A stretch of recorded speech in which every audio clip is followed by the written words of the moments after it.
Congestive heart failure में क्या होता है कि heart is unable to pump blood forward. देखिए हमारे पास इसमें दो टाइप्स होती हैं हमारे पास, right heart failure and left heart failure. सबसे पहले हम लेफ़्ट हार्ट फेलियर की काजेज़ डिस्कस करेंगे। लेफ़्ट हार्ट की कौन सी काजेज़ होती हैं हमारे पास?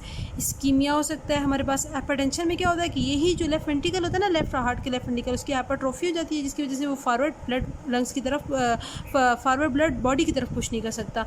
सिमिलरली हमारे पास डायलेटेड एंड रिस्ट्रिक्टिव कार्डियोमायोपैथी में भी हार्ट जो होता है ना, उसके वेंट्रिकल्स लेफ़्ट साइड के वो हमारे पास फिल तो हो जाते हैं लेकिन वो पंप नहीं कर पा रहे होते, और मायोकार्डियल इन्फेक्शन में भी उसकी कैपेसिटी रिड्यूस हो जाती है। तो इसमें क्या होता है कि सारे के सारा आगे तो ब्लड जा नहीं रहा हमारे पास। अब देखिए लेफ्ट हार्ट ने कहाँ ब्लड भेजने हमारे पास? बॉडी में, यानी सर्कुलेशन में। एओर्टा में जाएगा, एओर्टा से फिर हमारे पास होल बॉडी में जाएगा। तो हमारे पास जब ये फॉरवर्ड ब्लड नहीं जा रहा होता तो सारे के सारा लेफ्ट वेंट्रिकल में आएगा, ठीक है, ये लेफ्ट वेंट्रिकल में, देन हमारे पास लेफ्ट एटीएम में जाएगा, लेफ्ट एटीएम से हमारे पास सारे के सारा लंग्स में चला जाएगा। लंग्स में क्या होगा कि पल्मोनरी सारी कंजेशन हो जाएगी हमारे पास, पूरी आर्टरीज में ना ब्लड आर्टरीज और वेन्स में कम्युलेट हो जाएगा हमारे पास, और फिर हमारे पास फिर पल्मोनरी एडिमा हो सकता है, और उसकी वजह से हमारे पास बहुत ज़्यादा इंट्रा एल्वियुलर कैपिलरीज में प्रेशर जब राइज होगा तो हमारे पास वहाँ से हाइड्रोस्टेटिक प्रेशर की वजह से वो लीक आउट होगा और इंट्रा एल्वियुलर हैमरेज होगा। सारे के सारे ये देखिए कैपिलरीज बनी हुई है, या और वहाँ से ब्लड लीक आउट होकर हमारे पास सारे के सारा फिर हमारे पास यहाँ हेमरेज हो जाता है, और फिर हमारे पास वहाँ मैक्रोफेजेस आएंगे। मैक्रोफेजेस वो इनगल्फ करेंगे हमारे पास वही रेड ब्लड सेल्स को। तो हमारे पास जो वहाँ मैक्रोफेजेस प्रेजेंट होंगे वो हीमोसिडन लिडन मैक्रोफेजेस होंगे, जिनकी कुछ पिक्चर इस तरह की होती है। देखिए ये हमारे पास ये हीमोसिडन लिडन मैक्रोफेजेस हैं, ठीक हो गया। देन हमारे पास क्योंकि पल्मोनरी कंजेशन हो रही है हमारे पास की वजह से हमारे पास पर्सन जो है ना वो सही से ना सांस नहीं ले पा रहा होता है, तो जिसमें साइंस और सिम्टम क्या होते हैं हमारे पास?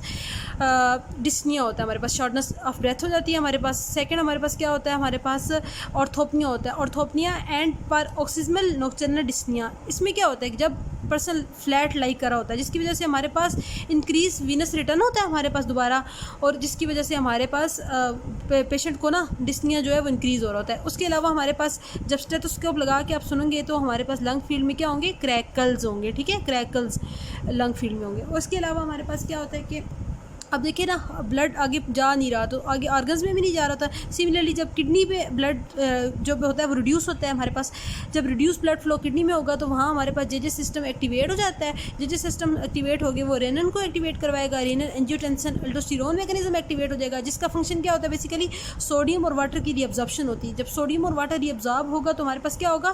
फ्लूइड रिटेंशन होगी, फ्लूइड ओवरलोड हो जाएगा, और वो फ्लूइड वापस कहाँ जा रहा होता है? वो वीनस सर्कुलेशन में आएगा, वो दोबारा से हमारे पास सुपीरियर इंफीरियर वेना केवा के थ्रू हार्ट में जा रहा होगा, हार्ट पे वर्कलोड ज़्यादा होगा, जिसकी वजह से आगे तो वो पंप कर नहीं रहा होता, तो एक्सजरपेट हो जाएगा हार्ट फेलियर, वो बहुत ज़्यादा सीवियर हो जाएगा, ठीक हो गया। तो इसको ट्रीट करने के लिए आपने बेसिकली ट्रीटमेंट में क्या करना होता है? एस इनहिबिटर्स दे दें, ठीक है, एस इनहिबिटर्स, क्योंकि ये जो एक्टिवेशन ऑफ द सिस्टम है ना इसको कम करवाने के लिए।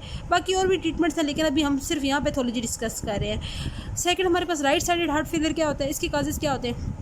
एक वही हमारे पास लेफ्ट साइडेड जब हार्ट फेलियर होगा तो लेफ्ट साइडेड जब हार्ट फेलियर की वजह से सारे के सारा लंग्स में जा रहा है, लंग्स से फिर हमारे पास क्या होता है? लंग्स में ज़्यादा जब प्रेशराइज होगा तो वो सारे के सारा वापस राइट हार्ट में आएगा। राइट हार्ट में बहुत ज़्यादा होगा तो हमारे पास प्रेशराइज होगा तो राइट साइड जो होगा हार्ट फेलियर हो जाएगा। अब सारे के सारा पीछे हमारे पास क्या आती है? Superior vena cava, inferior vena cava आ रही होती हैं, तो सारे के सारा ब्लड वेन्स में जा रहा है, वेन्स हमारे पास जो होंगी वो डिस्टेंड हो जाएंगी। तो आपको किस तरह प्रेजेंट करेगा? जुगुलर वेन डिस्टेंशन हो जाएगी हमारे पास, जुगुलर वेन नेक में प्रेजेंट होती है तो वो डिस्टेंडेड आपको नज़र भी आएगी। इसी तरह सारे के सारा जो ब्लड होता है वो हमारे पास पोर्टल सर्कुलेशन में जाता है, हेपेटिक वेन, और हमारे पास पोर्टल वेन में जा रहा होता है, तो हमारे पास पेनफुल हेपेटोस्प्लीनोमेगैली होती है। तो हमारे पास वो ब्लड जो लिवर होगा आपको किस तरह नजर आएगा? नटमेग लिवर होगा, और उस बाद में सिरोसिस भी हो सकती है। ये देखें आप, ये नटमेग लिवर की पिक्चर है, ठीक है, ये देखिए सारी की सारी वेन्स, और ये हमारे पास ना पोर्टेडाइट जो है वो हमारे पास पूरा डिस्टेंडेड फॉर्म में है। देन हमारे पास वही जो ब्लड है हमारे पास क्योंकि वेन्स के थ्रू हमारे पास सारे के सारे पेरिफ्रीज में जाएगा, वहाँ हमारे पास पेरिफ्रीज में जब हाइड्रोस्टेटिक प्रेशर इंक्रीज होगा, हाइड्रोस्टेटिक प्रेशर इंक्रीज होने की वजह से क्या होगा? एडिमा हो जाएगा हमारे पास। इंटरस्टिशियल फ्लूइड में जब भी ब्लड आता है तो हमारे पास क्या होता है? एडिमा होता है। एडिमा जब आप टच करोगे या पिंच करोगे लेग को, या हमारे पास बेसिकली हम शिन को ना वो पिंच कर रहे होते हैं तो आपको पिटिंग एडिमा फील होगा। तो यहाँ हमारे पास इसकी पैथोलॉजी कंप्लीट हो जाती है।